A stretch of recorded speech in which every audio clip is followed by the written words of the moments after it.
Imagine you're living in the 22nd century, where space travel is no longer a distant dream. The only problem you now have is the eternal problem parking. Where will you park your space vehicle? Here is my guide for parking in space.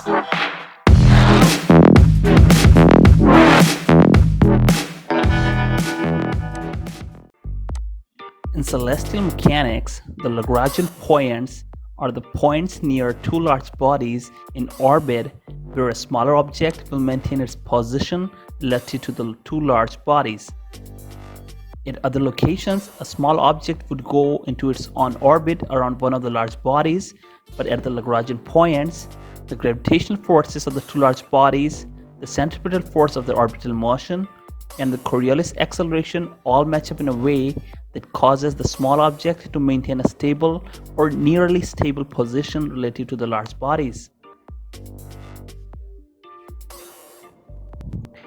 In order to have a better understanding of the Lagrange points, have a look at this coordinate system.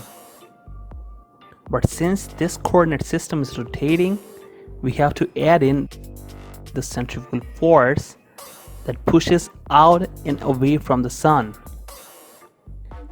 Then we need to add the gravitational forces of the sun and the gravitational force of the earth. This graph tells us the effective potential energy, and it also tells how an object will move. An object whose orbit starts here will slowly drift towards the sun.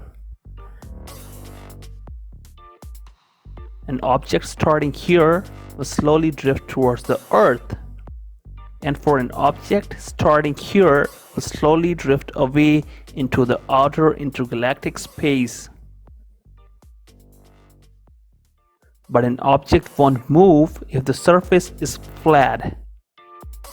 And the surface is flat at 5 points called the Lagrange points, or the L points, or the libration points. The 5 Lagrange points are labeled and defined as follows. Let's talk about the L1 point. The L1 point lies on the line defined by the two large masses M1 and M2, and between them. It is the point where the gravitational attraction of M2 partially cancels M1's gravitational attraction. For the Earth-Sun system, L1 point lies about at a distance of 1.5 million kilometers towards the Sun. That's approximately 1% of the distance between the Earth and the Sun. Let's talk about the L2 point. The L2 point lies on the line through the two large masses and beyond the smaller of the two.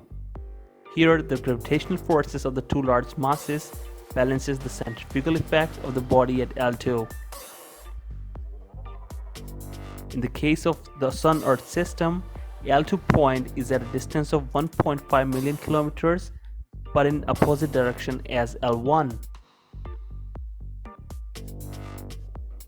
Let's now talk about the L3 Lagrange point. The L3 lies behind the Sun opposite Earth, just beyond our planet's orbit.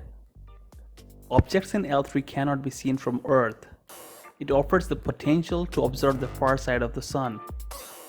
A spacecraft at L1, L2 or L3 is metastable, like a ball sitting on the top of a hill.